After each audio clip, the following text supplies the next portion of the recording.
tirar o som de todo mundo para a gente poder começar, tá? Tá.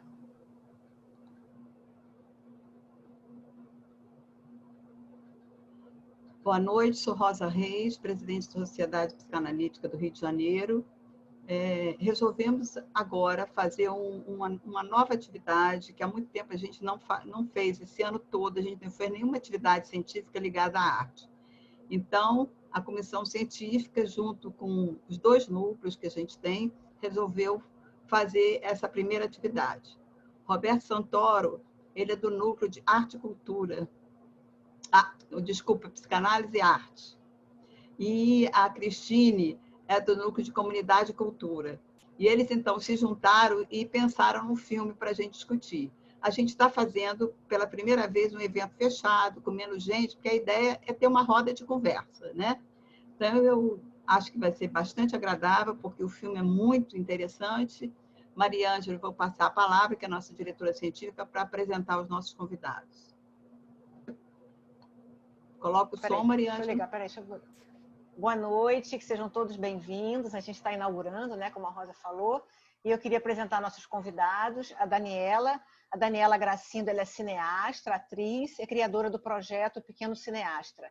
Ela vai falar primeiro, depois a gente vai chamar o Roberto, também que é psicanalista, coordenador do Núcleo de Psicanálise e Arte, né? E depois vem a Cristine, a segundo lugar Cristine e depois Roberto, tá? Mas primeiro a gente vai escutar um pouquinho a Daniela Gracindo, para depois, no final, a gente abrir para o debate, tá? Então, a Daniela. Tem que abrir o microfone dela. Abrir o microfone. Abri. Estão me ouvindo?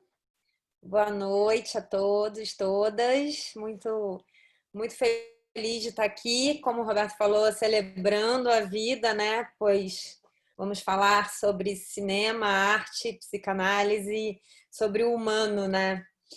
E esse filme eu não tinha assistido ainda, fui assistir por causa desse convite e foi um presente, assim, me comoveu profundamente. Achei um filme belíssimo, de uma delicadeza ímpar e que me levou a conhecer a Mold, que eu ainda não conhecia, e fiquei completamente apaixonada por essa artista.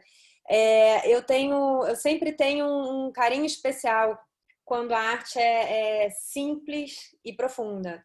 E eu acho isso muito a cara da Mold, assim. Você vê pelas pinturas dela, a simplicidade, o encanto, que aí para mim atinge a potência máxima da arte. Mas me chamou muito no filme essa delicadeza, essa personalidade e essa profundidade e sensibilidade da alma da Mold. Isso que eu acho que o filme retratou muito bem, focou nisso, e eu acho que esse é o maior acerto do filme.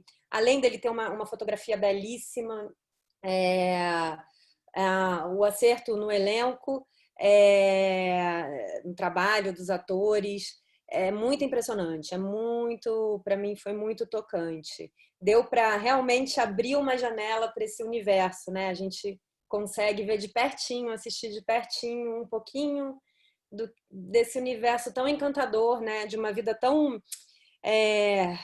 brutal que foi a história dessa mulher, desde o início, desde a condição física que ela nasce, né? E depois, durante toda a trajetória dela, ela só encontrou adversidades, apesar dela ter um olhar muito generoso para a vida e muito encantador pela vida, né? E pelas coisas simples, que é o que mais me atrai, assim, de tudo. E eu fiquei muito impressionada e cativada por essa força, né? Que vem, eu acredito, através dessa sensibilidade, desse olhar do belo, da beleza do simples, né? Da beleza de uma flor, da beleza de um gato, e na sua simplicidade, na sua delicadeza, nas suas cores primárias, né? Ela trabalhava com as cores primárias, e ela não se coloca como vítima. Foi uma coisa que também me chamou muito a atenção, né? Ela não tem uma atitude na vida como vítima, inclusive ela foge disso, ela não aceita isso. Por mais que a vida empurre ela para isso, ela se recusa bravamente, né? Muito bravamente. Ela vai atrás de um trabalho e ela fica ali aonde não tratam ela como uma incapaz, né? Ela achou um lugar onde ela não é incapaz. Apesar dele ser um carrasco com ela e tudo mais, para ela era muito melhor, porque ela era útil, ela era necessária para ele. E isso fazia muito bem a ela. E ela não perde a doçura dela. No tempinho final, né, do filme, que aparece aquele pedacinho que dão pra gente da carinha dela, e a gente olha para ela e fala, gente, nunca vi pessoa mais doce, eu fiquei completamente apaixonada. E aí você também vê como que o trabalho da atriz foi, sabe? Eu achei... Eu tenho que parar de falar, senão eu vou ficar falando isso. Mas, assim, no geral, foram as coisas que mais me tocaram, mais me chamaram a atenção no filme. E falando só para fechar, né? Falando, já que eu sou convidada via a arte do cinema, para falar um pouquinho do filme como filme, eu acho muito interessante a forma que o diretor resolveu trabalhar, no sentido que ele aproxima muito a gente daqueles personagens, a gente observa, a gente é muito perto o tempo inteiro, é muito super close, a gente está muito perto, mergulhando nessas almas mesmo, né? E sempre tem a coisa da janela, que ela fala coisas lindas da janela, que eu até anotei aqui uma frase, o todo da vida já enquadrado bem ali, que é o cinema, né? Que é o cinema. E é o olhar dela, e as pinturas dela. E tem sempre a figura da janela. Se vocês observarem e lembrarem, vocês vão perceber que o tempo inteiro tem um vidro, tem alguma coisa que vela, ou uma janela, ou uma porta, ou no vidro do carro, ou ela está olhando pela janela, sempre tem a questão da janela. E aí eu acho que essa frase resume bem, né? O do todo da vida já enquadrado bem ali. Aí só para dar uma introdução aí das coisas que mais me tocaram do filme. Agora a gente vai ouvir um pouquinho a Cristine Nunes. Cristine, ela é a coordenadora do Núcleo Cultura e Comunidade, da SPRJ.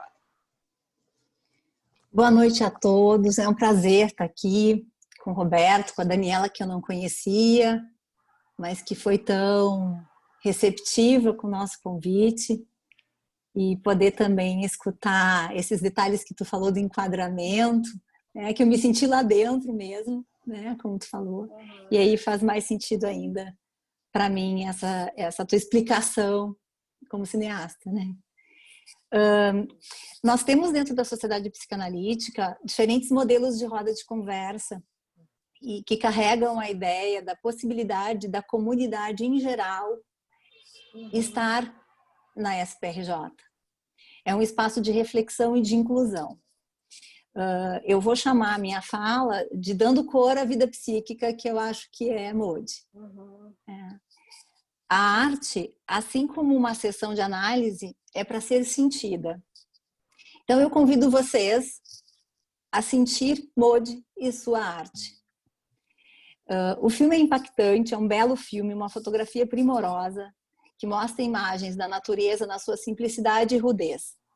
Em meu entendimento, a temática principal desse filme são os sentimentos provocados pela presença vigorosa das capacidades criativa e da capacidade de amar, com toda a força que as caracterizam.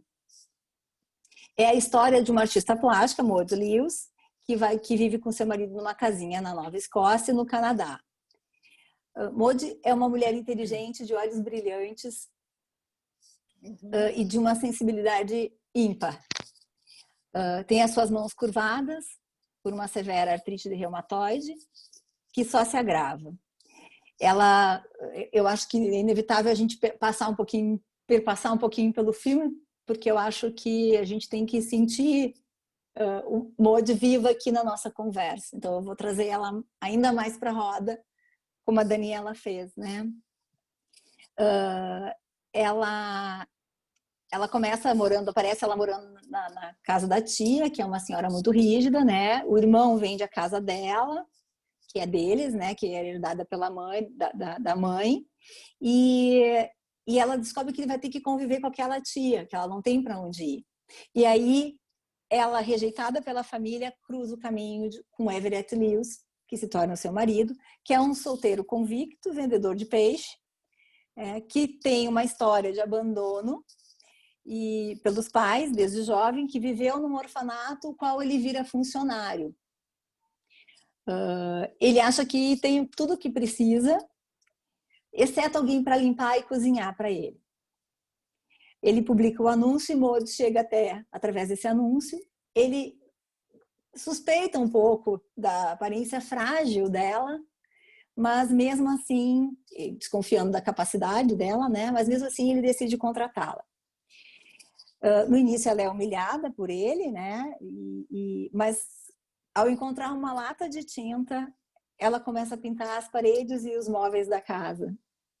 Sua arte expressa seu cotidiano modesto e simples, mas sempre com muitas cores, vivas e alegres. As suas pinturas são inspiradas pela visão que tem, né, da janela do campo, carregada também de uma linda referência às estações do ano, que também é muito representativo. As estações do ano, né, tem até um filme japonês que são as estações do ano, que não tem um diálogo no filme, não sei se tu conhece, Daniel, que se chama Primavera, Verão, Outono e Inverno, fazendo um paralelo e uma metáfora com a vida da gente, né? Cada estação como uma fase da vida da gente. É um filme bem bonito. O jeito rude de Everett mascara o homem sofrido e solitário que tem ali. Maud vai conseguindo flexibilizar a intransigência dele, conseguindo que ele mostre o homem frágil e sensível que é. Eles se casam e ela vai pintando a casa por dentro e por fora, e isso toma uma proporção enorme, né? Que fica famosa, que jornalistas vão entrevistá-los, e eles continuam naquela casinha ali. Aquele é o universo deles, é ali que ela se inspira, né? O filme é muito mais do que uma história de resiliência para superar uma deficiência. Revela uma relação entre Maud e Everett com as dores deles ali, as aproximações e as transformações que vão aparecendo. Para mim, o filme se comunica via uma linguagem inconsciente dos sonhos. Eu, às vezes, tinha essa sensação de estar sonhando imagens tão oníricas ali para mim. Um olhar é um olhar o tempo todo para o que está acontecendo na vida e um olhar para o que está acontecendo na Maud, dentro dela. E o que ocorre na sua mente. Maud é uma mulher presa em um corpo com limitações e que transcende do seu interior através da sua imaginação. Aparece a arte como transformadora dos seus temores, ansiedades, da violência. Através da arte ela lida com sentimentos, vivencia o seu interior. Na arte, assim como no processo analítico, há uma busca por entender significados, por dar nome a sentimentos, por iluminar o que e como se vive, por construir uma história que dê sentido à vida. Maud, diante da dificuldade, se fortalece. Diante da rejeição, ela se fortalece. Diante da recusa, ela se fortalece. Maud se torna a prova viva de que a pior atrofia é a da alma. Imagino que todos assistiram o filme, mas tem alguns diálogos que eu gostaria de destacar. Quando ele, logo no primeiro diálogo, diz para ela: "Você é aleijada?" E ela responde para ele assim: "Não, eu só ando diferente e isso não me impede de fazer nada." É a capacidade dela aí, né, de resiliência e de sobrevivência diante disso tudo que viveu, né? Tem um outro momento nesse primeiro encontro deles que ela comenta que jogaram pedra no caminho, que as crianças brincando ali jogaram pedras nela, e ela diz: "Mas eu não ligo, porque se você é diferente, algumas pessoas não gostam." Isso também é muito lindo, assim, né? O jeito que ela lida com essa agressão, né? Não tem como não falar também da Sandra, que é uma compradora de peixes que se encanta pela obra dela, que é o grande pontapé inicial ali para a obra dela, que Maud chega com um cartão dela pintado atrás com uma continha da cobrança dos peixes, da entrega dos peixes. E essa mulher se encanta com as pinturas e valoriza, né? E diz assim para ela, ela espia para dentro de casa e diz, você que pintou aquela galinha? E a Maud diz, eu queria lembrar os dias felizes dela, então a pintei, fazendo referência a uma galinha que ela mesma havia matado para alimentá-los. Então, como ela resolve a angústia de ter matado, a cena dela matando a galinha também é muito interessante, porque ela consola a galinha para poder matar. E um outro diálogo com Everett também tem um diálogo muito interessante. Ele pergunta para ela, quem deixou você pintar a casa? E ela diz, muito tranquilamente, você deixou. Quando disse, deixe a casa bonita. O caminho que ela busca, né, para ir tocando esse homem é de uma sutileza, de uma doçura, né? Tem a cena deles dançando abraçados no dia que eles se casam, em que quando a câmera, isso é muito lindo, Daniela, também, né? Quando a câmera foca os pés, ela está sobre os pés dele, dançando. E eles trocam ali um diálogo que ele diz para ela comenta, né, que eles parecem um par de meias estranho. E aí ele diz, eu sou a esticada, sem forma, com vários buracos, suja e cinza. E ela acaricia ele e diz que não é. E ela diz, eu sou a de algodão certinha e branca. E ele diz, não, você seria azul real e amarelo canário. Eu super concordei com ele. Acho que seria assim. E aí, a câmera vai aos pés deles e eles estão dançando ela sobre os pés dele. E a fala dela explicando para a Sandra, eu também destacaria, quando ela diz para a Sandra, que a Sandra diz para ela assim, eu te conheço há tanto tempo e não sei o que te motiva a pintar. A Sandra era uma mulher que vivia em Nova York, chegava lá com um carro, com sapatos bacanas e tal. E ela diz, enquanto eu tiver pincel, janela, um pássaro cantando, é sempre diferente. A plenitude da vida enquadrada, bem ali. Que é essa frase impactante que a Daniela também refere. Então é um filme cheio de sutilezas, o silêncio e a aparente submissão passam a tecer uma postura firme e doce, a mão que bateu, né, agora se torna a mão que acolhe, e assim como tantos artistas, né, usam a pintura como representação de todo e qualquer tipo de sofrimento, Maud conseguiu colorir a sua vida e através disso aliviar as suas dores, e a arte deu sentido à vida dela, né? Eu vou encerrar citando uma autora, Rosa Monteiro, que tem o livro A Louca da Casa, no qual a escritora aproxima a loucura da imaginação. E as duas, ela aproxima da criatividade, a criatividade, né? Ela escreve assim, a louca da casa, inquilina prendada, limpa os salões de lembranças para ficar mais à vontade. É isso. Depois seguimos, isso é só para aquecer. Obrigada, Cristine. Agora vamos escutar o Roberto. Roberto Santoro é o coordenador do Núcleo Psicanálise e Arte, é psicanalista da SPRJ. Roberto. Meus amigos, boa noite. Em primeiro lugar, diante de apresentações tão bonitas da Daniela e da Cristine, né, fiquei com vontade de ficar mudo, mas eu acho que ia ficar meio esquisito. Então, eu vou falar um pouco. Como eu gosto muito de música, eu vou colocar uma nota dissonante no que vocês falaram, para que a gente depois chegue a uma consonância em relação ao filme Maud, né? O que acontece, né? Uma pergunta que a gente pode se fazer, primeiramente, quando a gente está diante de uma obra de arte, é a seguinte: existem critérios objetivos para você avaliar a qualidade de uma obra artística?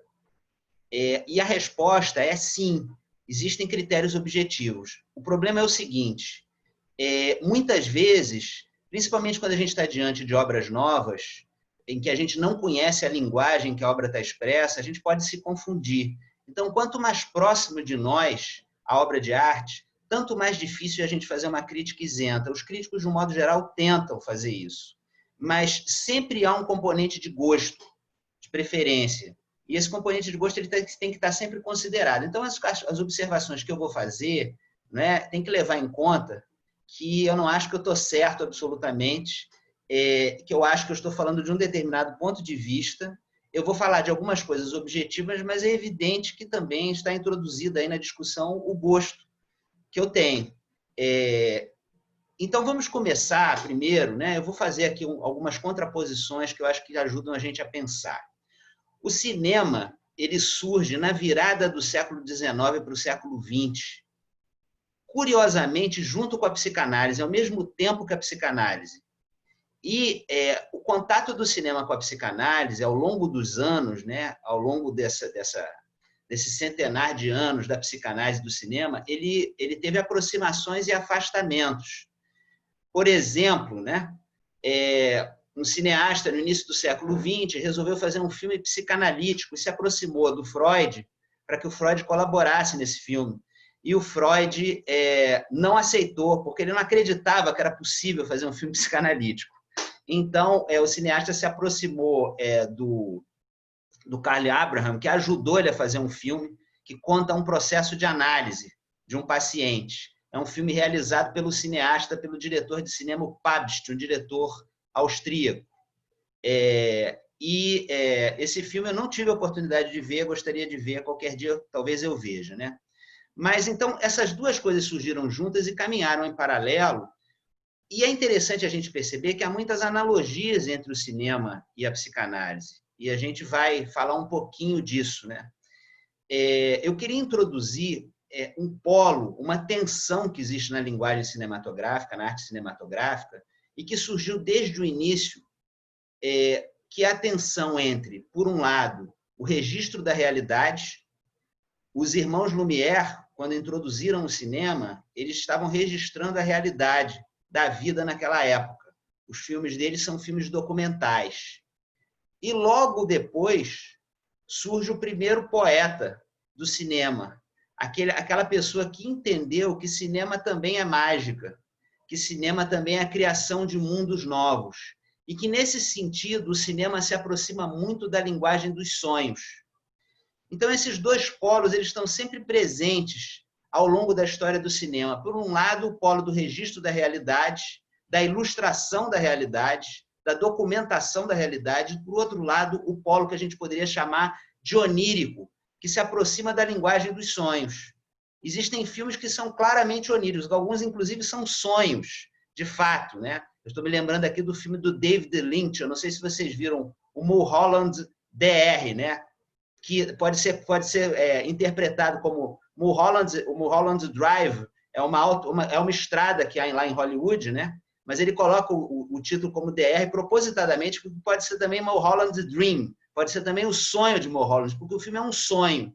E ele conta um sonho nesse filme de uma personagem, e no final a personagem desperta. Mas eu não vou contar, esse é um filme que é muito interessante para a gente discutir em termos psicanalíticos.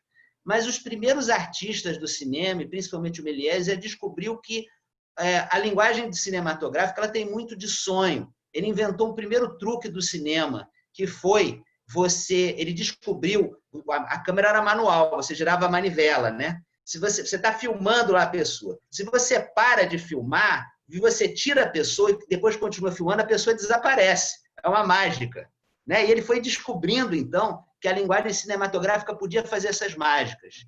E a linguagem cinematográfica guarda uma série de coisas que a gente vê na linguagem onírica, na linguagem do inconsciente, né? O cinema também trabalha com condensações, o cinema também trabalha com deslocamentos, o cinema também trabalha com simbolismos. Então, vamos nos lembrar desses dois polos, né? Um polo, de um lado, da documentação da realidade, e o polo, do outro lado, que é o polo do cinema como sonho, do cinema onírico. Eu vou confessar para vocês, né, já que a gente está falando de gosto e preferência, que eu tendo mais para o polo Méliès do que para o polo Lumière, né?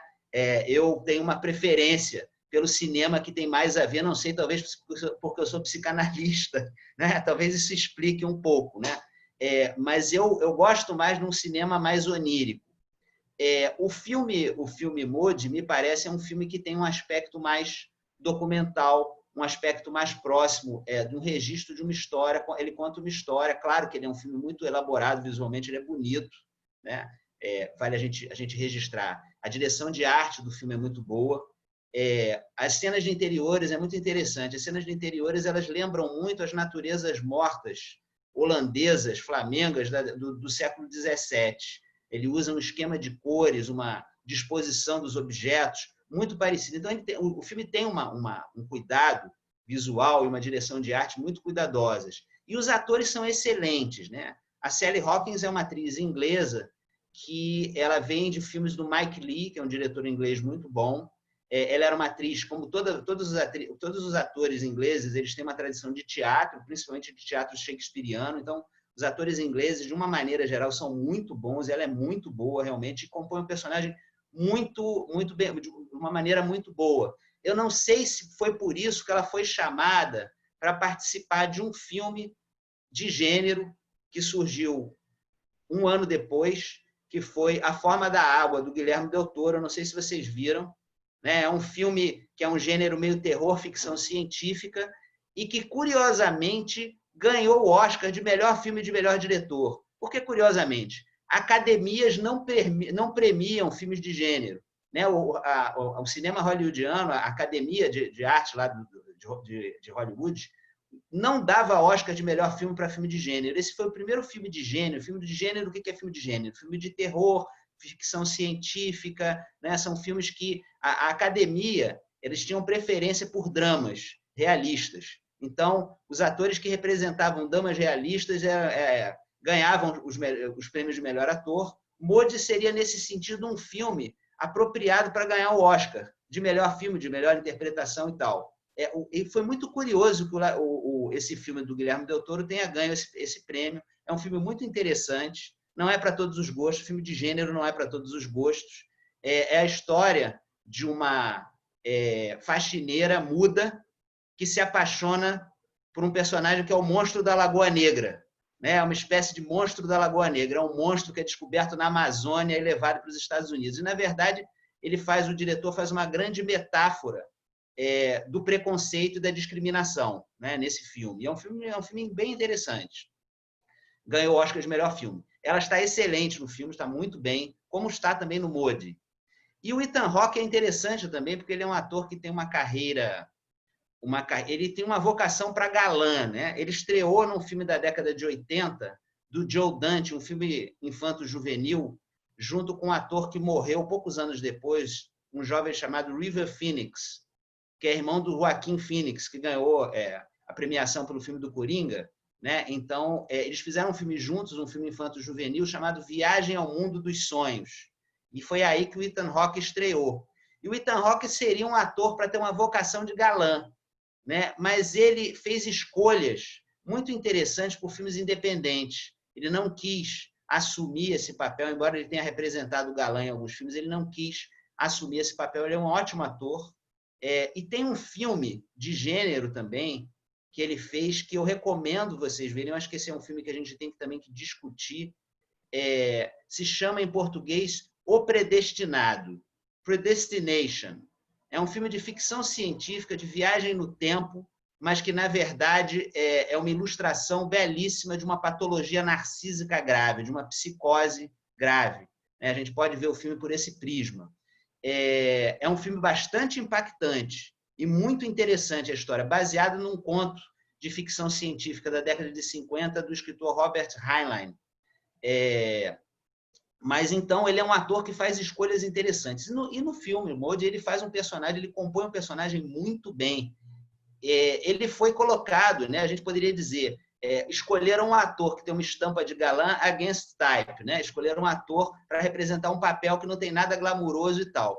Mas é também uma estratégia de sedução com o público, né? Porque mesmo quando ele fica violento com a Modi, a gente não perde a simpatia pelo personagem, porque, afinal de contas, é um galã fazendo um personagem grosso, rude, né? Há também nesse personagem um aspecto um aspecto de doçura, né? Um aspecto de abandono, né? Que faz a gente ter pena dele. Eu senti assim que ele construiu muito o personagem de fora para dentro, né? Ele construiu criando uma maneira de se movimentar, uma maneira de colocar uma postura corporal, né? Foi uma construção assim. Eu não consegui muito, e talvez isso seja mais uma vez uma falha minha, eu não consegui muito sentir a interioridade desses personagens.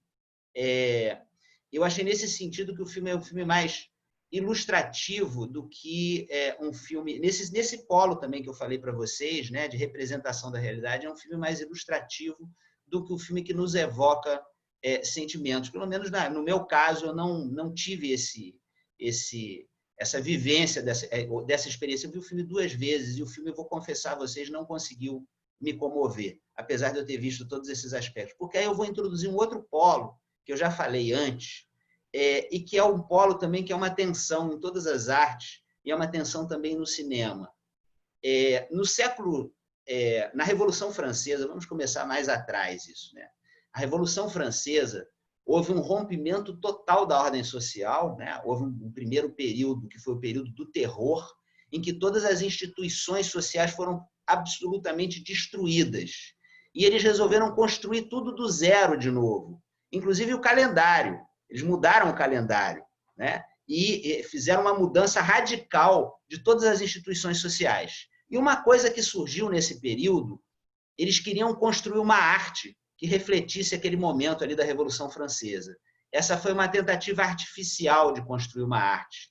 E surgiu nessa época uma espécie de pseudo-estilo que é o neoclassicismo. O pintor que foi responsável por essa criação foi o pintor Davi, que fez vários quadros neoclássicos, se inspirando em temas antigos, né, gregos e romanos. Ele tentou criar um estilo artístico que representasse esses novos tempos revolucionários. Esse estilo artístico acabou fundando a Academia de Artes na França. E a Academia de Artes na França, então, formava esses artistas dentro desses princípios do neoclassicismo.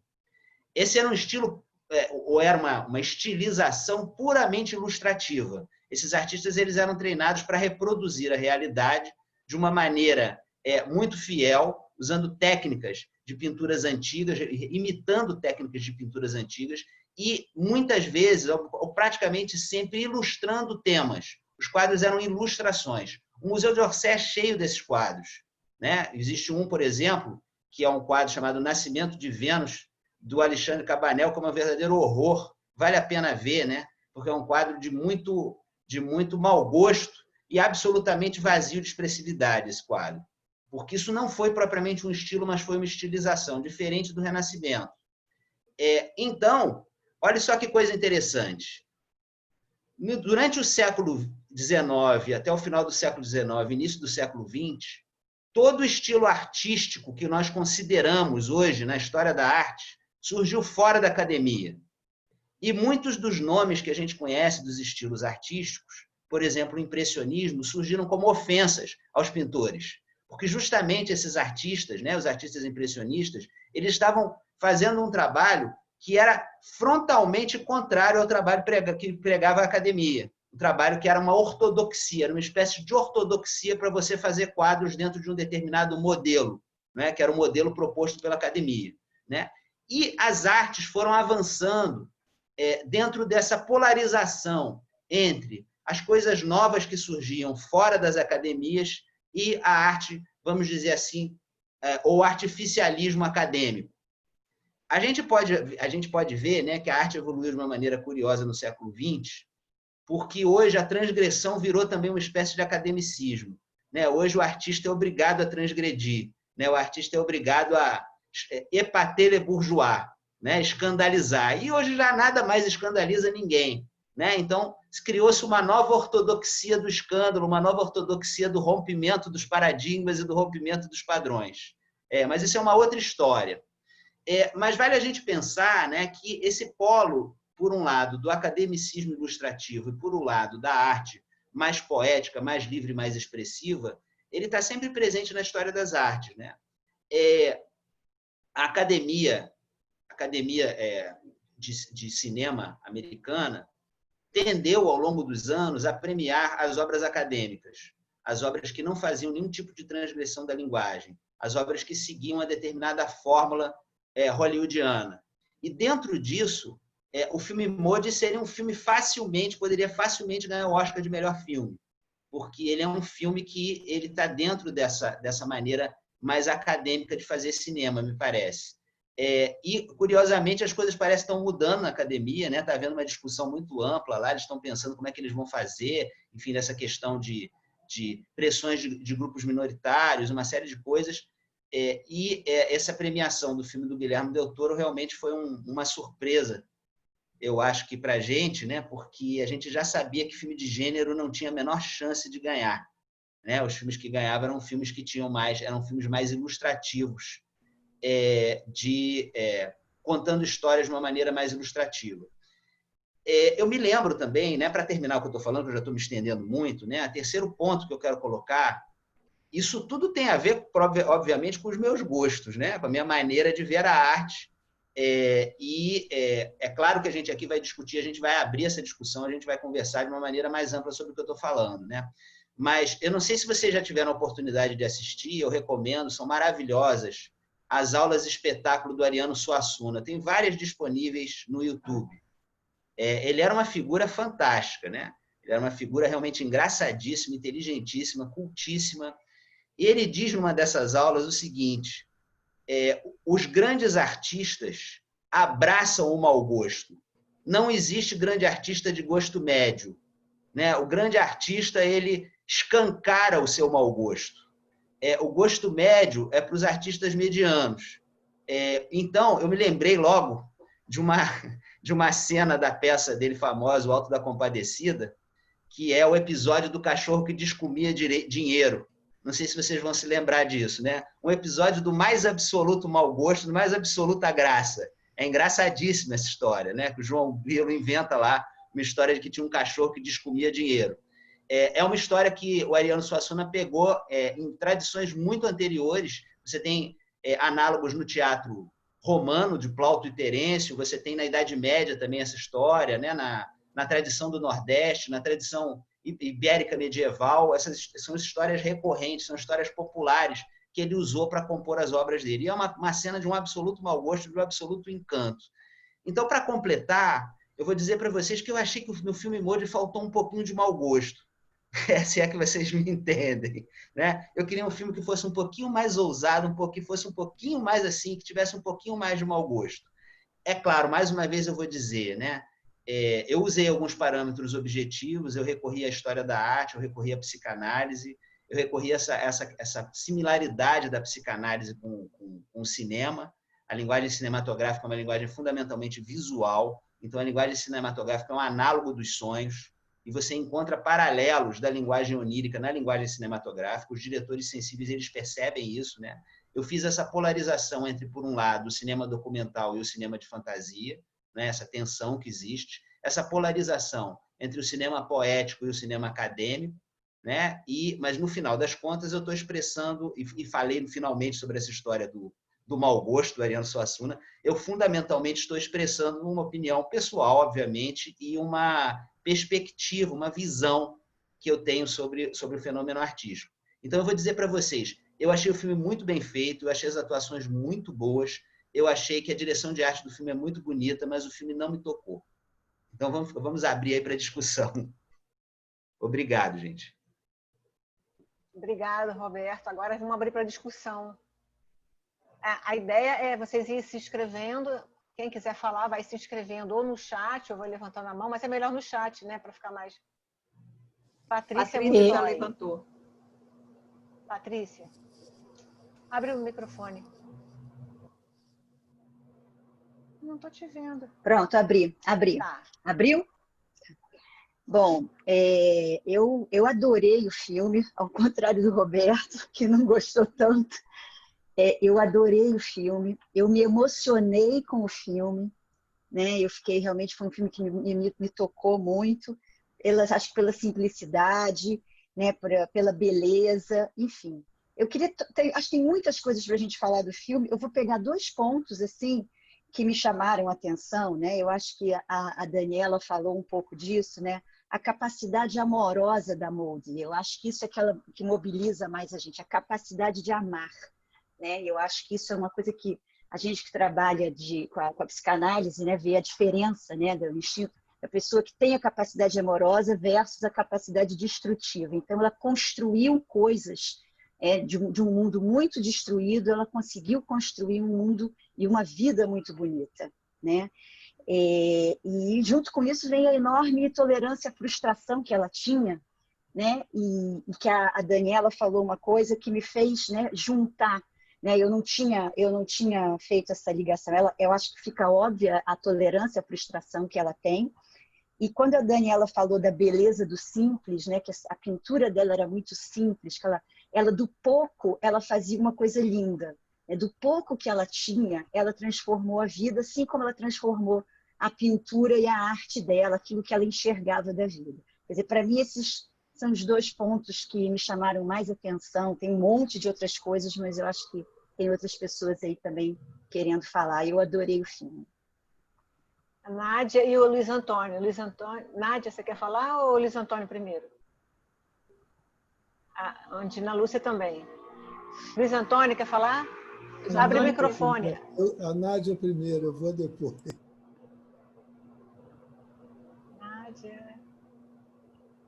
Nádia, abre o microfone. Está fechado o microfone. Querida, desculpa, eu ia escrever. Bom, eu gostei da apresentação dos colegas, gostei muito do filme, mas achei um filme bastante triste, né? Eu achei.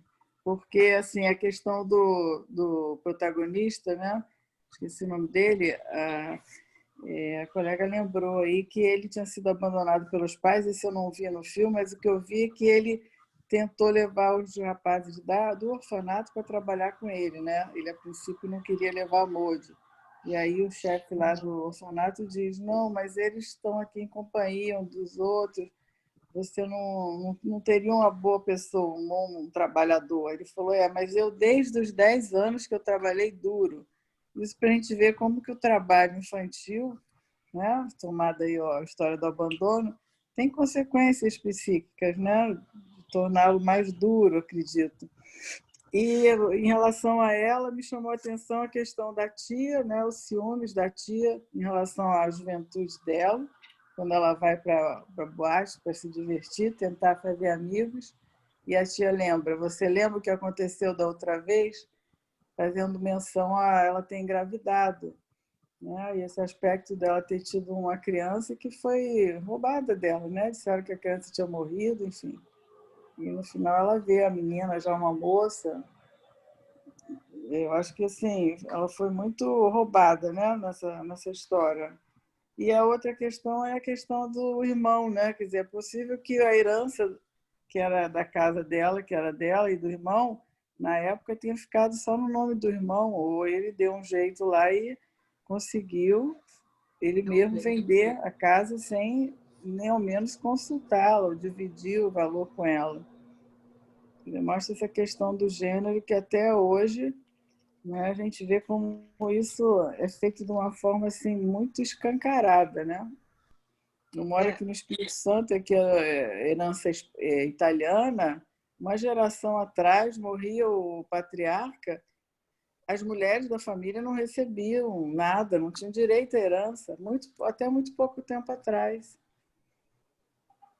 Então, achei um filme triste, mas, enfim, a doença dela também, não sei se alguém tocou, né? A doença evolutiva, né? De deformidades, enfim. Luiz Antônio, né? Luiz Antônio, depois...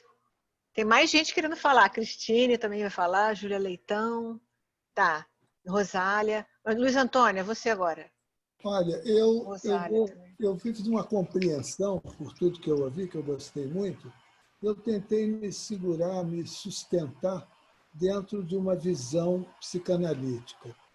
E uma coisa que me chamou a atenção, a Daniela falou nisso, que sempre tem janelas.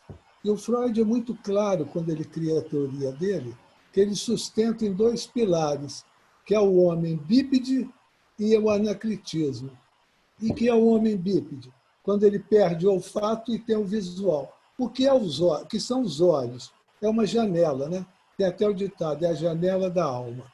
Então, eu achei isso muito interessante e o que eu percebi nesse filme é a fortaleza dessa mulher e como ela colore o feio.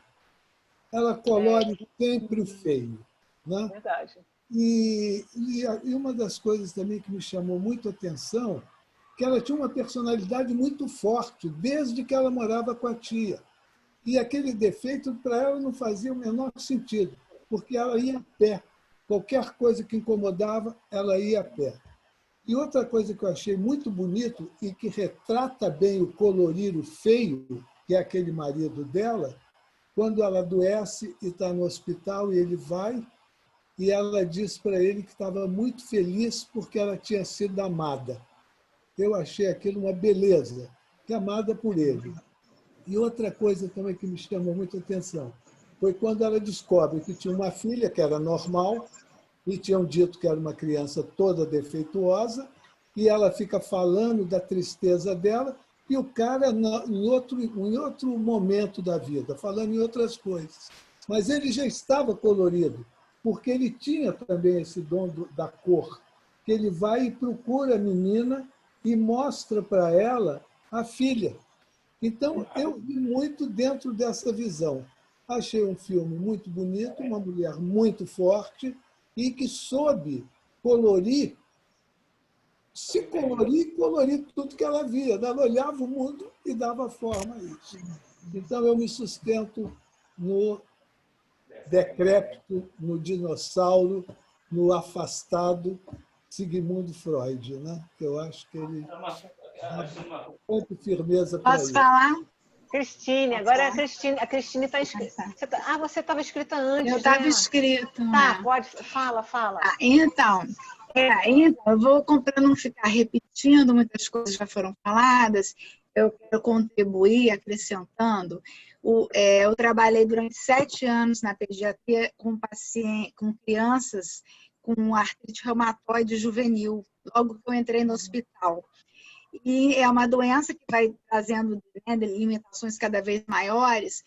E eu queria falar do estigma que existe em relação ao deficiente físico, quando é como se ele não pudesse ter uma vida, né, uma vida inteira, como se ele fosse um ser incompleto.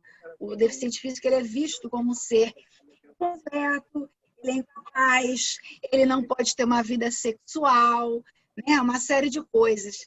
E aí, o que me encantou é que esse marido, né, até por conta, talvez, das coisas vividas, ele foi ficando muito endurecido, enrijecido, e ela, com essa docilidade dela, e essa maneira dela de se ver e ver o mundo, ela conseguiu, mudando esse marido, a tal ponto que depois teve aquela cena muito linda, que eles tiveram uma relação sexual, né, um carinho, e ele foi cada vez mais também podendo ter um olhar, vendo a vida de uma maneira mais colorida, né?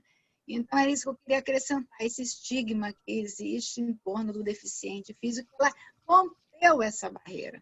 Dentro das limitações, ela ganhou o mundo. Ela se tornou, inclusive, famosa com essa arte dela, simples, né? Mas significativa. Agora a Cristine, depois a Júlia e Roberto. Tem mais gente escrita, mas Cristine. A Nádia falou uma coisa que eu me lembrei aqui, que eu referi alguma coisa perto, mas não, a Nádia foi mais precisa.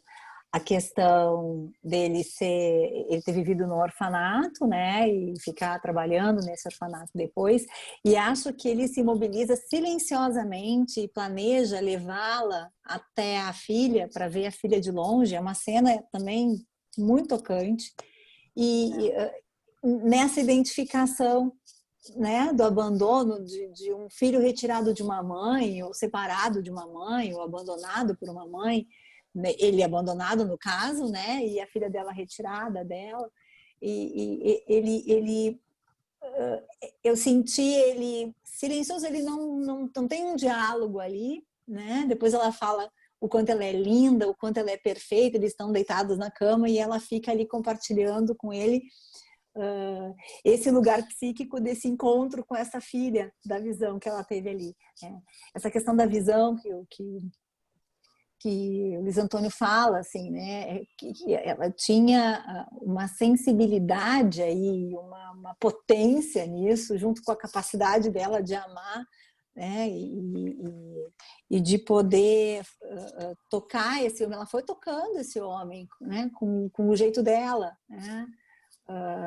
E a doçura tinha uma firmeza ao mesmo tempo, porque ela não se submetia. Mesmo com a tia, quando a tia reclama que ela chegou tarde, não sei o que, ela diz, eu acho que tu devia ir. Ela fala para a tia. É um jeito muito doce e próximo. Ela não se enraivece, ela não se revolta. Ela colhe aquilo e transforma. Né? É isso, por enquanto. A Júlia Leitão. Tem que abrir o seu microfone. Pronto, deu certo. Oi, eu sou a Júlia, eu sou estudante de psicologia ainda, achava que era uma palestra maior, mas aí descobri que era só uma roda de conversa, mas enfim. Sou de Fortaleza também, estudo na Universidade de Fortaleza e adoro psicanálise, sou monitora de psicanálise, adoro cinema também.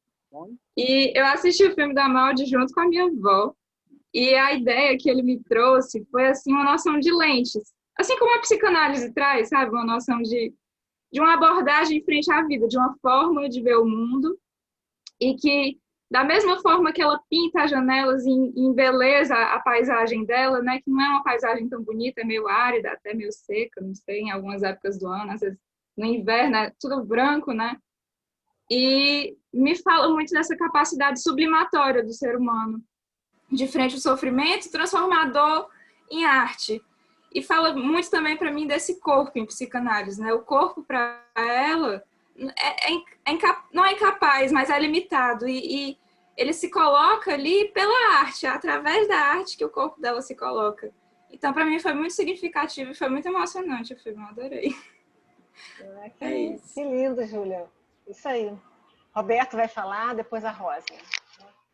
Então, né, uma coisa que eu não falei, claro, a gente não tem tempo para falar de tudo, né, então eu me concentrei mais na minha experiência artística com o filme, né, como é que eu senti o filme em termos artísticos.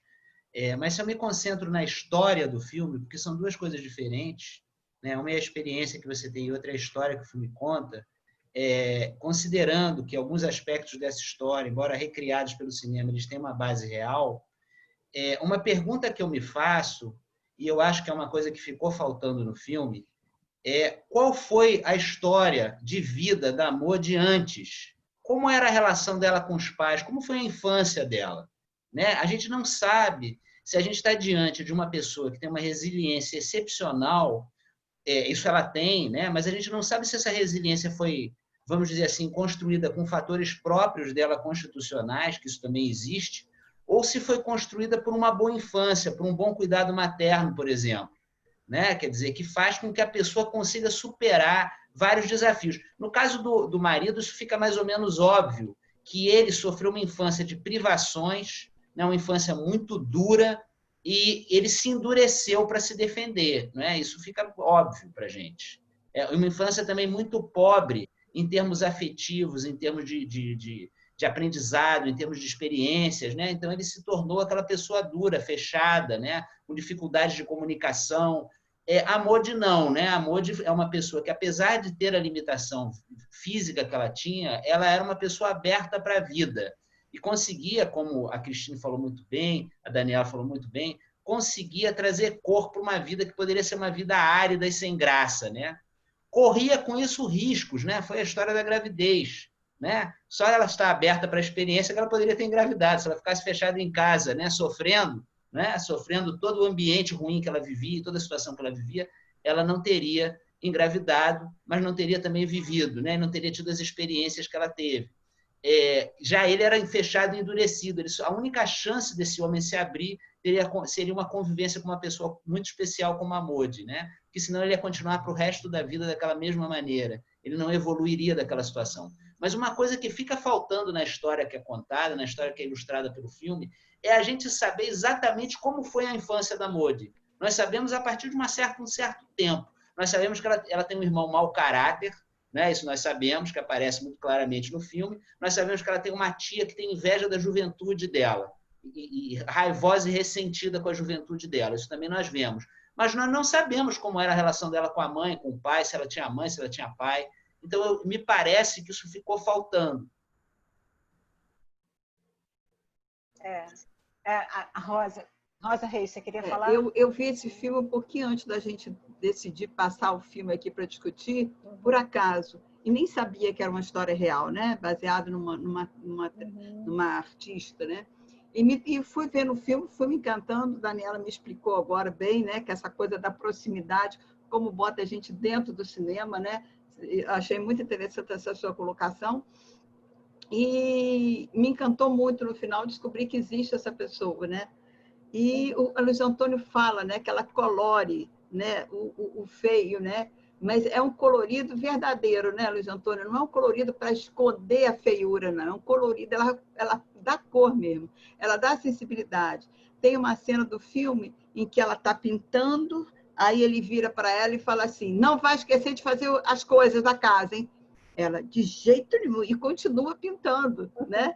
Então, achei essa cena, assim, muito encantadora, porque ela finge que ela aceita tudo que ele fala, mas ela não aceita. Ela vai dando o jeitinho dela, maciamente, ela vai botando ele mais macio também.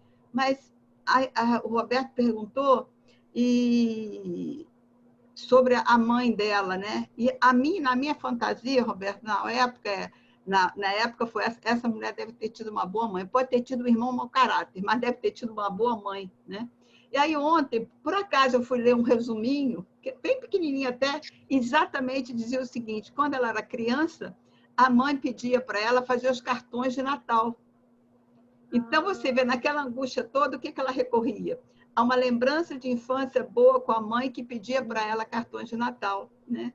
Então, ela evolui, né? Ela consegue colorir, e esse homem fica colorido, mas eu diria que em tons pastéis, né? Por causa de toda a privação que ele passou, ele melhorou muito. Ele leva ela para ver a filha, mas de um jeito todo duro, todo rígido, né? Ainda muito defendido, porque ele ainda não pode confiar. E ela tem essa coisa de amor que ela recebeu e da possibilidade de confiar. Mesmo tendo um irmão mau caráter, né? Uma tia que não queria ela lá, né? E fica muito claro para mim que a mãe deve ter cuidado muito bem dela. A mãe morre, esse irmão mau caráter pega o que deveria dividir para os dois e fica para ele e joga na casa de uma tia que não quer saber dessa história. E ela resolve não ser traste, resolve para a vida. E muito bem vivida, né? Eu fiquei muito encantada. Mas eu achei essa história do cartão da infância muito emblemática como experiência de vida. A mãe ensinou ela a colorir o mundo, então. Exatamente. E ela usou esse amor que ela recebeu da mãe para colorir aquele mundo que ela tinha. Aqui a Nina falou alguma coisa, mas eu não sei se ela quer falar. E depois a Flávia. Nina, você quer falar? Essa questão da cor, né, é interessante, porque quando ela se entristece, ela vai no pote de tinta, né? Uhum. E eu acho que tem esse aspecto afetivo aí, né? Como a Rosa traz pra gente, isso para mim foi uma novidade, né? E aí é esse afeto da cor, esse afeto da mãe, que pedia para ela pintar os cartões de Natal. Eu acho que é isso que está presente ali na hora que ela recorre à tinta, na hora que ela se entristece, vai no pote de tinta e pega um pincel. Eu acho que é isso que segura, que sustenta, que faz ela seguir em frente, né? Esse amor aí. Enfim, é a insistência da delicadeza, né? Ela insiste. Isso é belíssimo. A Rosália também tinha pedido, né, Rosália? Tá desligado seu microfone. Tá desligado. Agora ligou. Posso falar? Pode. O pessoal já falou muita coisa, né? Foi passando o tempo, mas eu fiquei pensando aqui que eu acho que o machismo dele não foi abordado, eu acho que o preconceito contra aquele que é diferente também não foi abordado, e a minha questão também seria também colocar só a criação da própria arte, né? Através só da dor. Eu acho que não é por aí, eu acho que ela tinha um lado muito artístico, independente dela pintar ou não, dela poder ter um certo distanciamento dela e da parte onírica dela, vamos dizer assim, da parte da imaginação e da fantasia dela, e o que era a realidade do mundo, porque ela via, eu acho, o mundo como as pessoas são enquadradas, como as pessoas são preconceituosas, como a visão delas, das pessoas, é muito limitada. E ela, acho que ela, por causa da doença dela, ela conseguiu, através da sensibilidade dela, perceber esse tipo de mundo que estava em volta dela. Então, a capacidade dela de lidar com isso se tornou mais fácil, entendeu? Porque o cara é enquadrado, a tia é enquadrada, porque tem um tipo de relação e de olhar em relação... O mundo tem um olhar em relação a ela completamente estranho, alguma coisa que não tem nada dentro dela que se pareça com o olhar que as pessoas têm dentro dela, tem sobre ela, né?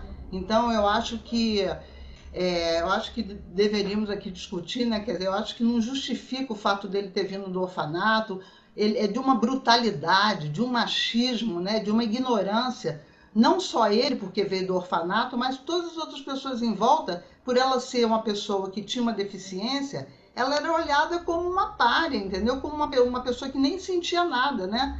Então, eu acho que é interessante que essa coisa que eu estou pensando, de pensar o mundo que ela via enquadrado e como esse mundo enquadrava ela. E isso permitiu que ela tivesse uma postura diante da realidade, entendeu?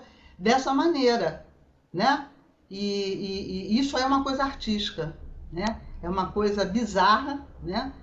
Mas artística, muito, muito artística, né? É uma capacidade realmente de um distanciamento e botar a imaginação dela, né? E você vê que é assim, porque ela queria transformar o mundo, ela queria que o mundo fosse todo bonito, cheio de flores, tudo que era janela, tudo que era parede, tudo que era insignificante ou feio, entre aspas, ela queria tornar bonito, né? Porque era uma maneira também de fazer uma transformação da capacidade dela de poder ver o mundo e do mundo como havia também. Então é isso. Eu queria fazer uma parte, Rosália, você falou do machismo, mas a gente tem que lembrar que essa história se passa em 1930 e poucos, né? O machismo é questionado há muito pouco tempo, né? Eu acho que é uma coisa que não era tão incomum naquela época. De justificar o fato dele ter vindo do orfanato, a atitude dele, eu acho que a gente está hoje aqui, agora. Eu concordo. Eu acho que, inclusive... A gente está aqui agora, né, e está tendo a mesma reação como se tivesse em 1930, entendeu? Olha só, deixa eu te dizer uma coisa que eu concordo com você. Eu acho que se a gente for sair um pouco da idealização hollywoodiana, cinematográfica, né, a gente entende que o comportamento desse marido era um comportamento abusivo. Isso é óbvio. Ele batia nela. O irmão, todo mundo era abusivo. Desculpe assim se talvez eu vá remar mais uma vez contra a maré, né?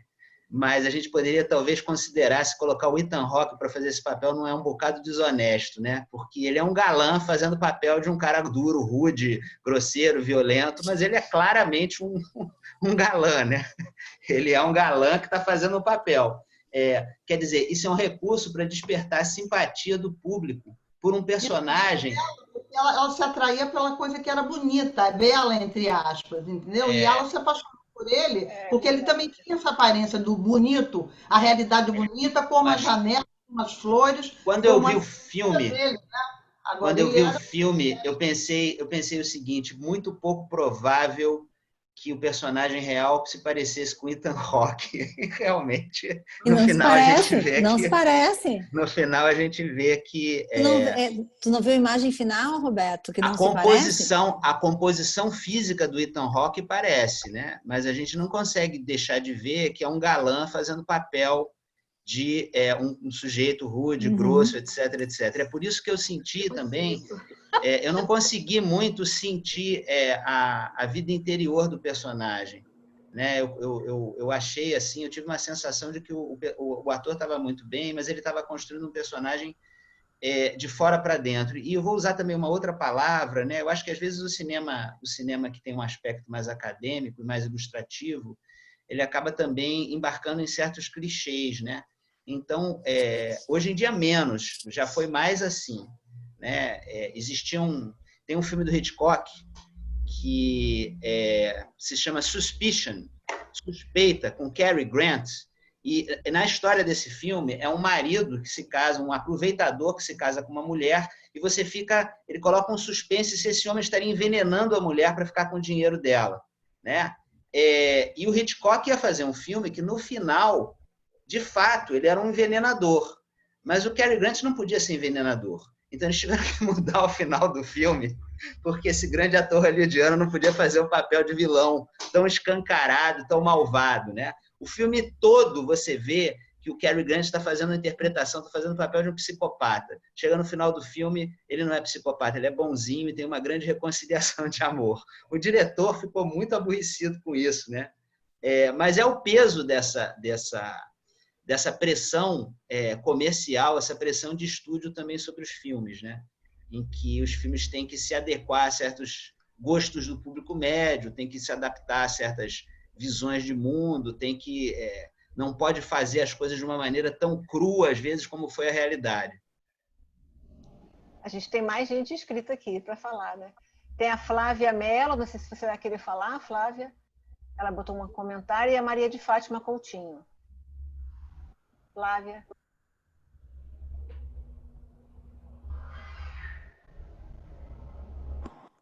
Não, eu só escrevi um pouquinho, né, assim, falando da mensagem que eu entendi, assim, que mais me tocou e que eu acho que falou, né, durante todo o filme, que ficou para mim, foi esse colorido da vida interna da Maud, né?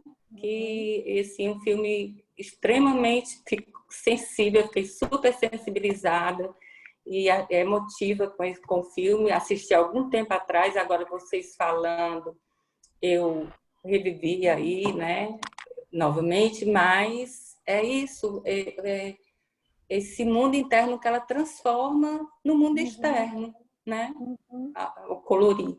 Foi isso. Obrigada. Maria de Fátima Coutinho, você quer falar?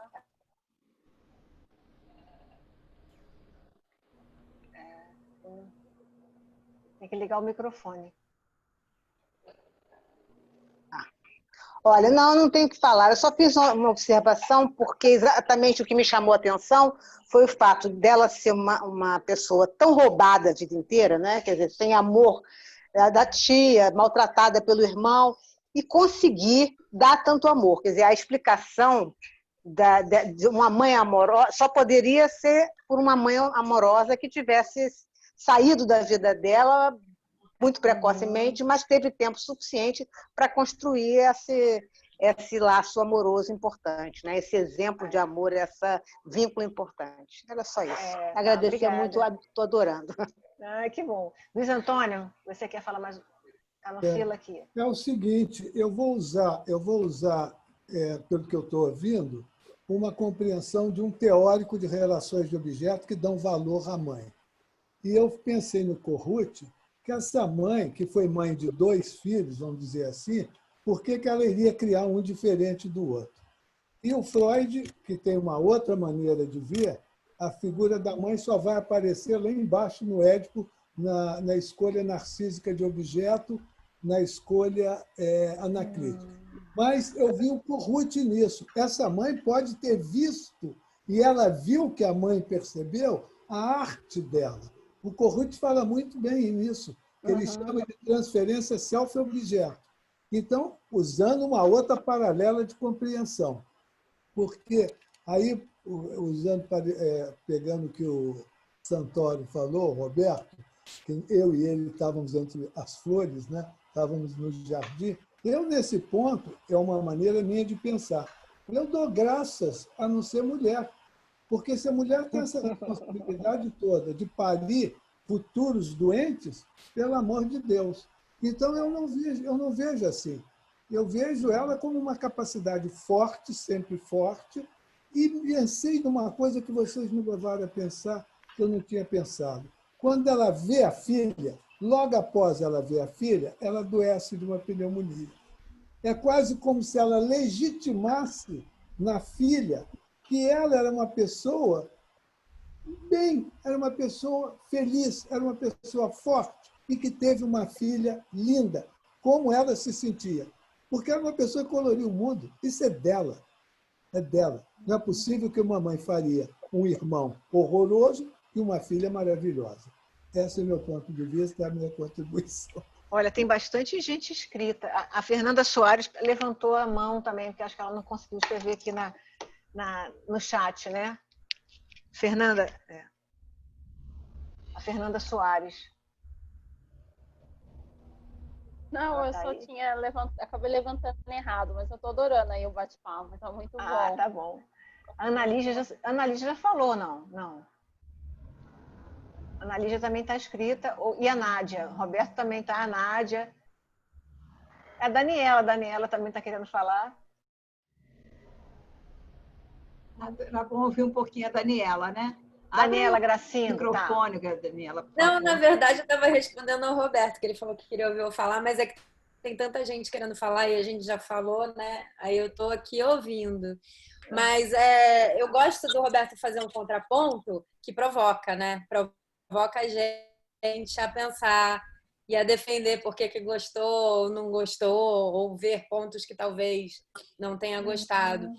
E eu concordo com uma coisa, eu acho que sim, a interpretação do ator é de fora para dentro, e com isso o filme perde, mas não me incomodou, porque, para mim, esse filme tem o propósito maior dele é a Molde, é a figura da Molde. Então, eu não senti falta desse onírico, porque eu acho que, para falar dela, tinha que ser simples. Eu acho até que a fotografia é bonita demais também, entendeu? Eu acho que quanto mais focado nela, mais o filme me acerta. E a fotografia é linda, às vezes chama atenção, o diretor ali, o diretor se exibindo, mas aquilo passa rapidinho, porque é tão forte e é tão por dentro, ao contrário dele, eu acho que vem tão da alma, ela retratou tão bem a alma da Molde, e eu falo isso porque a gente tem a oportunidade de ver a Molde em movimento, naquele mini documentáriozinho do final, né? Que é o que mais me falou de tudo, assim, e acho que ela realmente consegue alcançar. Agora, eu não sei, esse que você fala do filme ser ou onírico ou documental, eu acho que, obviamente, tem um leque, né? E tem a ver com isso que você falou, que é questão de gosto também. Você pode pincelar de várias coisas dentro do próprio gênero ou não. Eu não vejo muito como um filme hollywoodiano. Eu acho ele até bem pobre para ganhar Oscar, nesse sentido.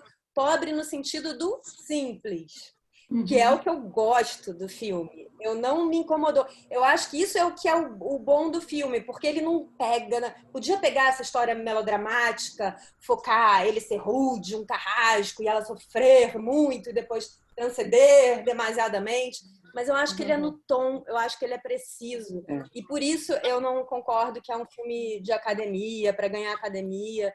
Eu nem fiquei sabendo desse filme, foi lançado, né? O que é um absurdo. Mas só tentando ser mais sucinta, né? Para dar espaço para todo mundo falar. Só para fazer um contrapontozinho do seu contraponto. Roberto, fala. Bom, Dani, primeiro eu queria comentar que eu assisti esse filme com o Pedro, né? O Pedro é meu filho de 16 anos, que foi introduzido às artes do cinema pela Daniela, né? Somos eternamente gratos a esse trabalho que ela fez, né? E você sabe do que eu vou falar, né? O Pedro é muito mais mal-humorado que eu, né?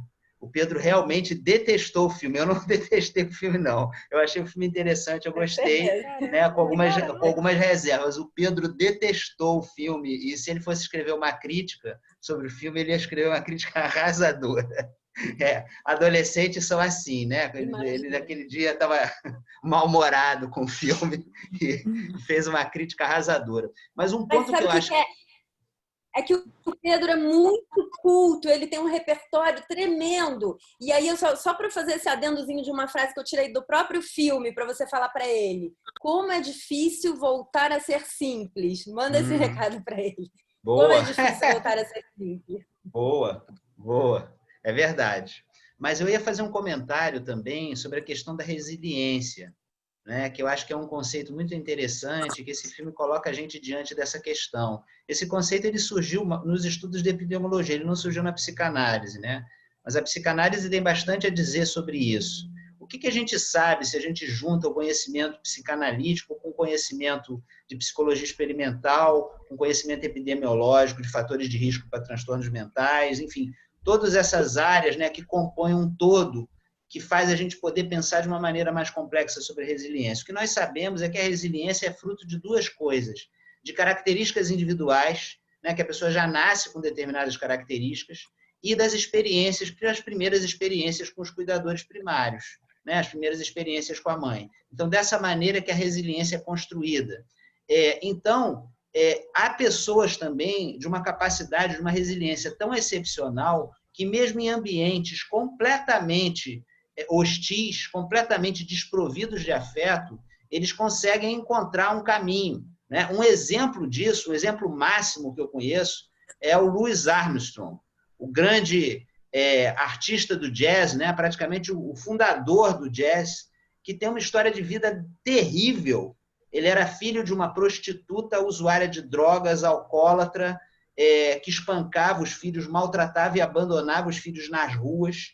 E ele, pai desconhecido. E ele foi encontrando o caminho dele, né? Ele muito pequeno, né? Resumindo, contando a história muito rapidamente, muito pequeno, ele se aproximou de uma família de comerciantes judeus e ele foi meio que adotado por essa família. E ele passou a chamar a dona lá eles tinham uma venda lá, ele trabalhava por eles e tal, ele chamava a dona lá, a mãe da família, de mãe, né? E passou o resto da vida chamando ela de mãe.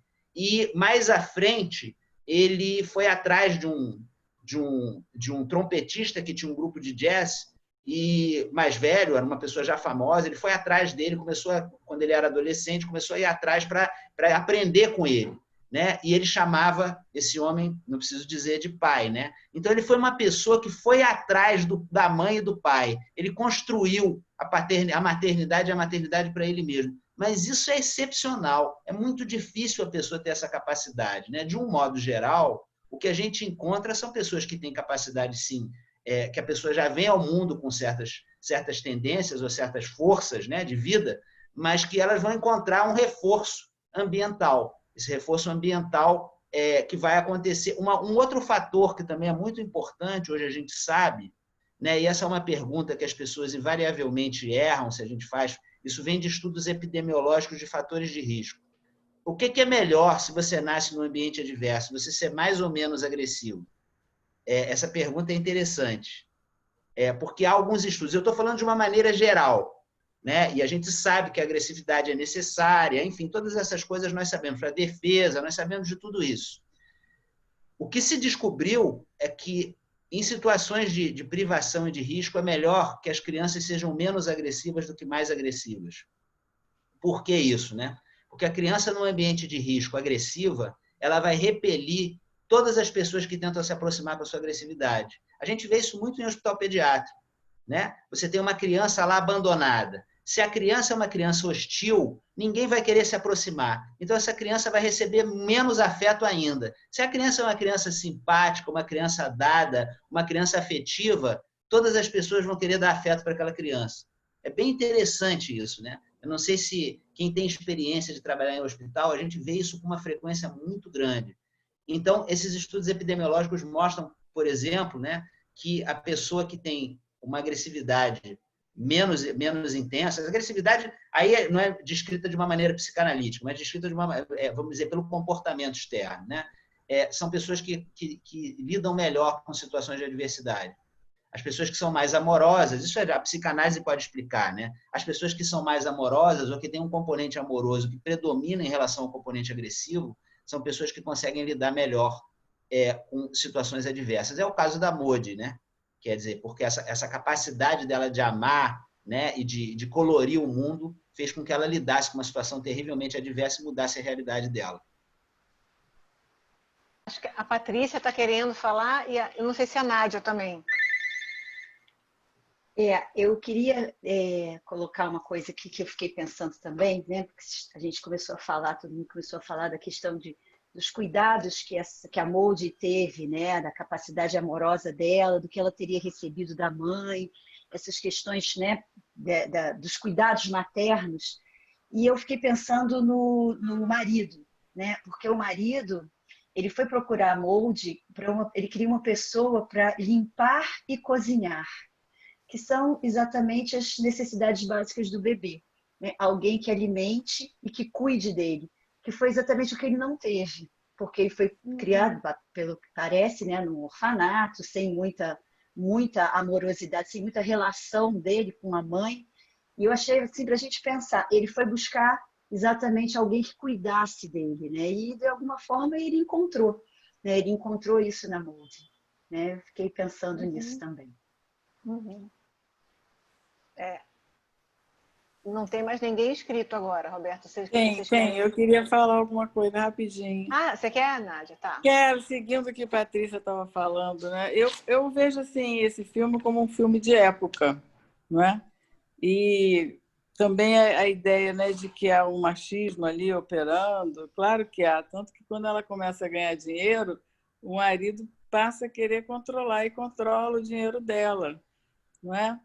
Me lembrou a história da Virginia Woolf, que ela não foi para a escola, os irmãos iam e ela não podia estudar, porque naquela época a menina não ia para a escola.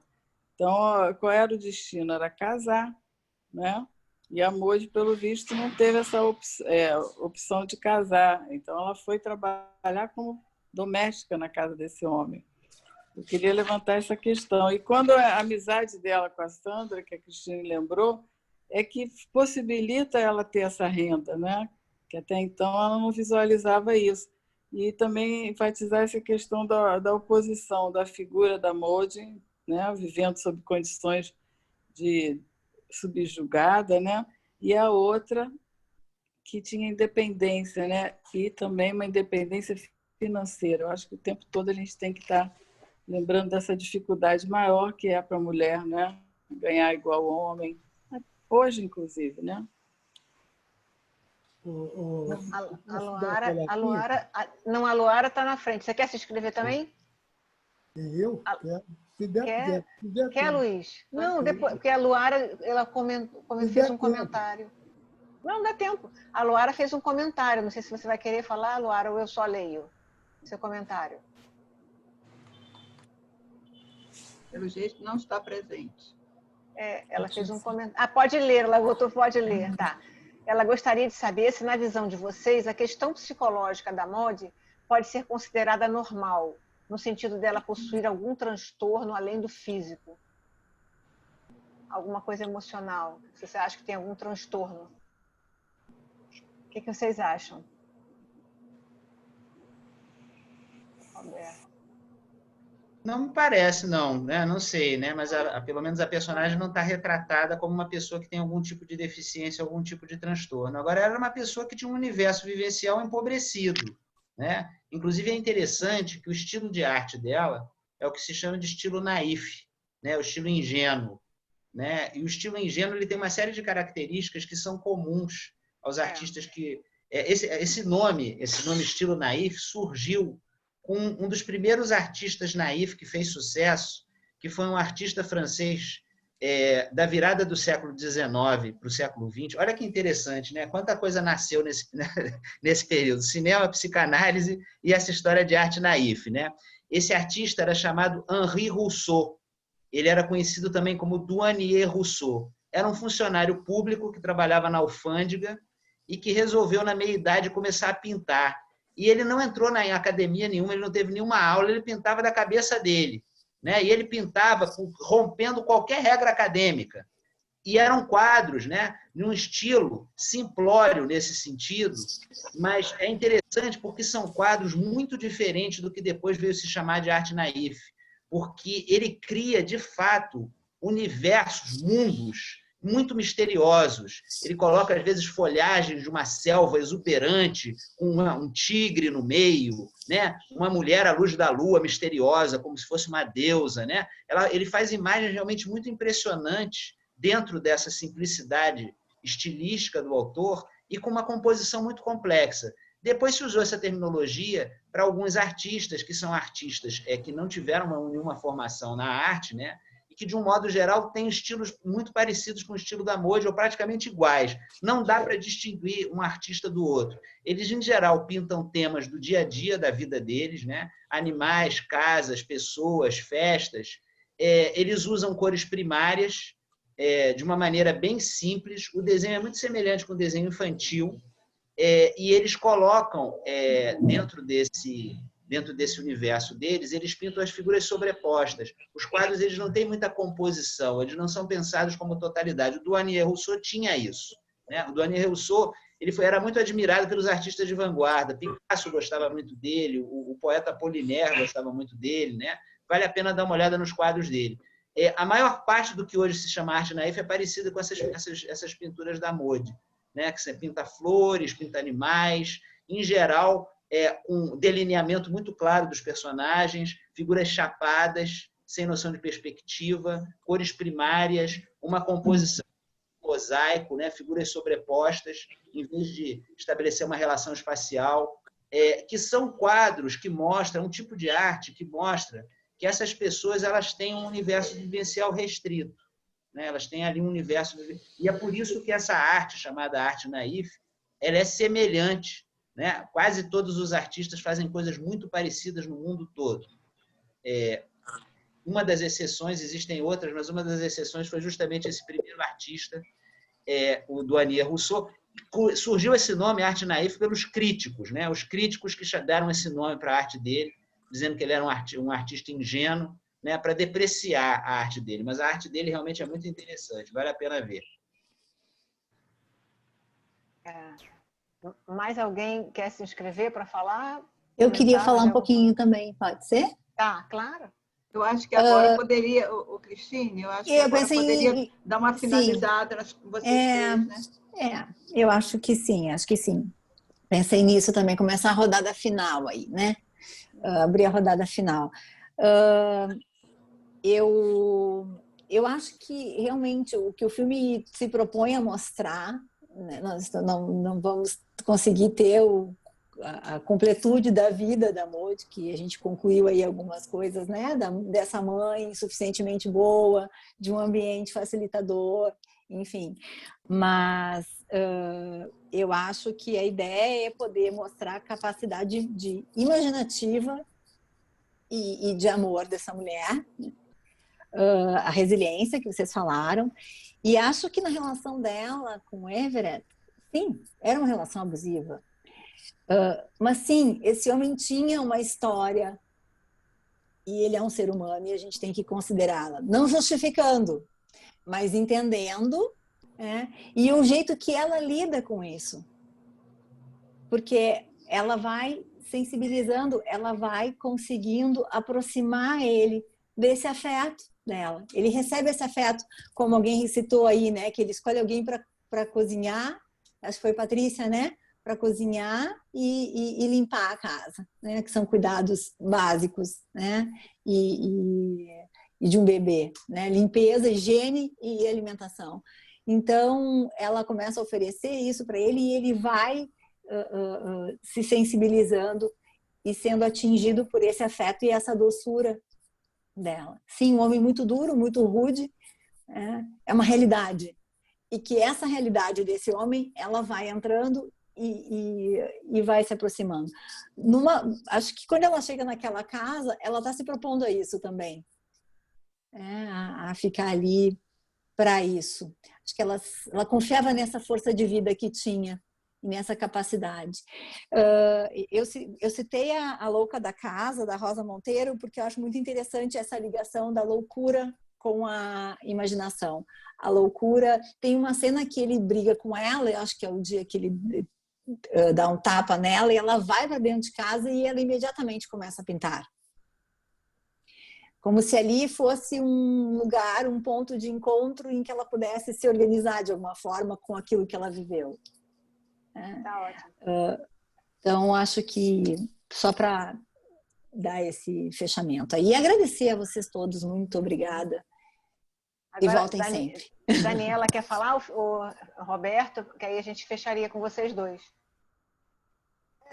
Só para fechar, eu achei interessante, achei até provocativa essa pergunta aqui.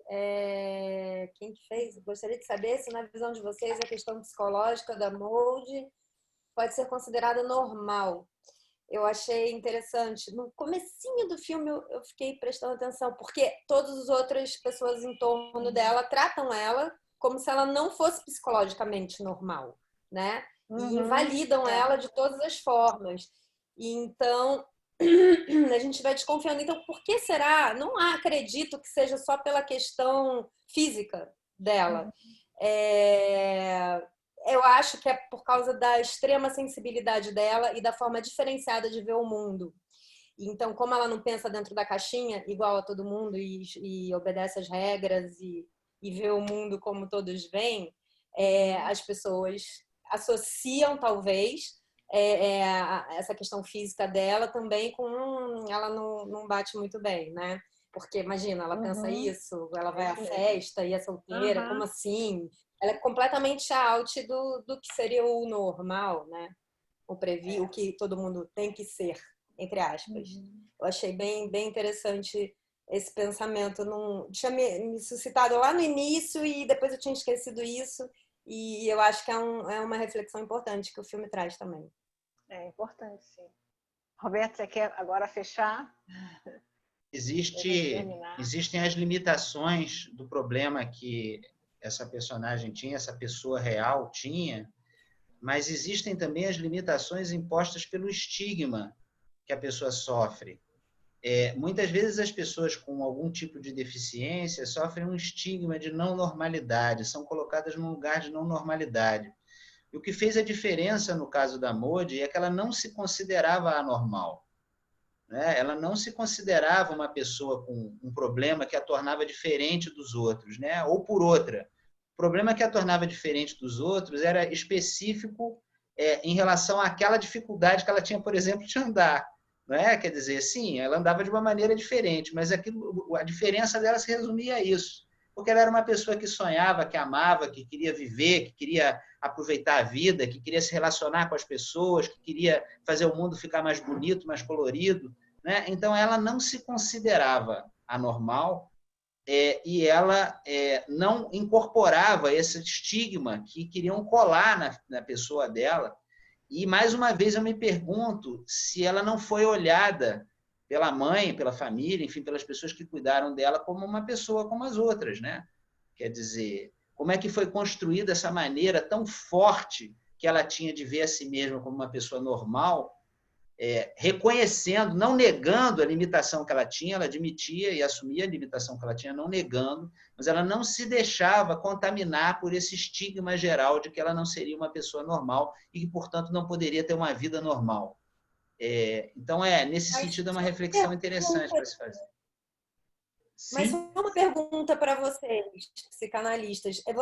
Vocês acham que não é possível que isso é uma coisa que venha dela? Necessariamente ela tem que ter tido alguma referência de alguém que fortalecesse ela para isso? Eu acho que não. Acho que é possível que venha dela, sim. Né? Mas é mais provável que ela tenha. Mas olha só que coisa interessante, né, Daniela? Eu estava dando um exemplo. Eu vou contar rapidamente uma história, né? Um caso, um menino que nasceu no hospital, foi um dos primeiros casos de AIDS do Rio de Janeiro. Esse menino nasceu no hospital, a mãe era prostituta, morreu, eu trabalho no hospital pediátrico. A mãe morreu, e esse menino, ele nasceu no hospital e morava no hospital. Quando eu o conheci, ele tinha 6 anos. Esse menino era um menino inteligente, comunicativo, afetivo, conversava com todo mundo, se relacionava bem com todo mundo, menino de um bom coração, um menino assim extraordinário. Nesse caso, o que a gente via ali? Uma capacidade, uma resiliência, uma capacidade de vida, uma capacidade de se relacionar, uma capacidade amorosa excepcional. A maioria das crianças, no contexto de vida dele, não teria feito o que ele fez. Porque essas pessoas, elas também vão atrás, elas também criam condições de receber o afeto que elas precisam. Ou, às vezes, aproveitam o mínimo, né? Por exemplo, essa Modi poderia, né? Vamos pensar no exemplo máximo de resiliência, ela poderia ter uma mãe terrível, super violenta, mas que tinha um momento afetivo, que era o momento em que ela pintava junto com a filha. Então, a filha guardou aquilo como um tesouro, e aquilo é que alimenta ela na vida, né? Nós sabemos que essa história da pintura, né, que ela tinha uma atividade ligada à mãe dela, é uma coisa que a alimentou. A Rosa trouxe esse elemento que não está no filme. A alimentou. E ela trazia isso de volta, esse tesouro afetivo que ela recebeu da mãe, ela trazia de volta para colorir esse mundo tão descolorido, tão sombrio, tão difícil que ela vivia.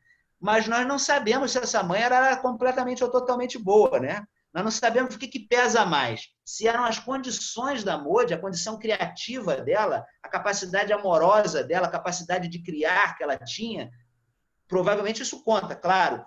Ou se era a mãe que realmente a amou muito, enfim, as experiências eram todas positivas. Pode ser que não. Pode ser que a única experiência positiva que ela tivesse com essa mãe fosse essa experiência da pintura. Não dá para a gente saber, né? Eu acho que só quem lê a biografia dessa que existe, né? E não precisa, né, Santoro, ser ou, né?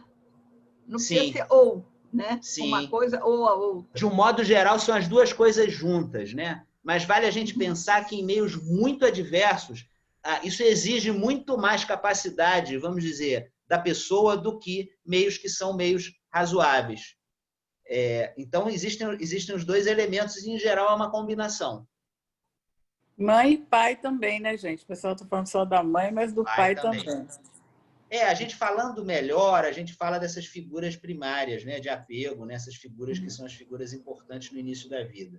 E funções, né? Funções pai e mãe. São funções, então, a gente, vamos ficar por aqui, gente, e agradecer, que foi maravilhoso o evento, né? Quanta coisa, quantas questões surgiram. Foi uma boa estreia, né, Maria Ângela? Uma boa estreia, esse é o primeiro evento mesmo. A gente vai ter um outro depois, né? Mas essa foi a primeira. Depois esse evento vai para o YouTube, né? Mais tarde, mais adiante.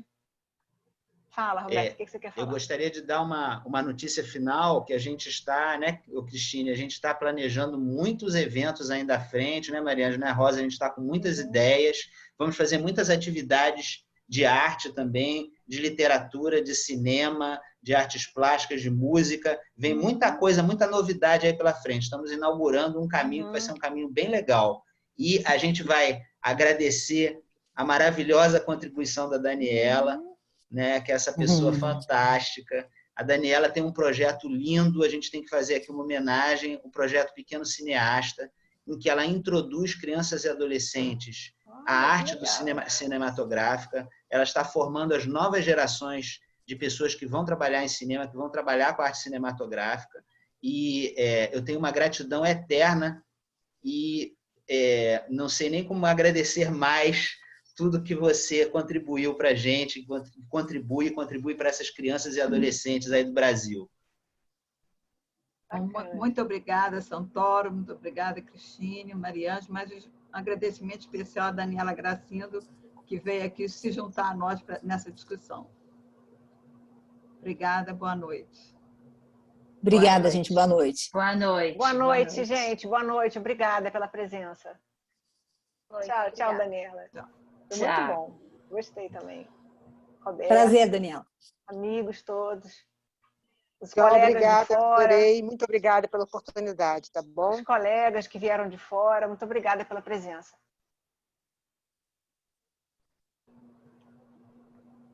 E aí? E aí eu vou remover esse povo que está aqui. Ah, tá. Cristine ficou aí. O Roberto saiu, né? Ele devia estar saiu, acho melhor a gente sair também. Então tá, então vamos sair. Tá ótimo. Tá bom, então, beijo. até amanhã, tchau. que amanhã tem mais, né, gente? Exatamente. Tchau. Tchau, gente.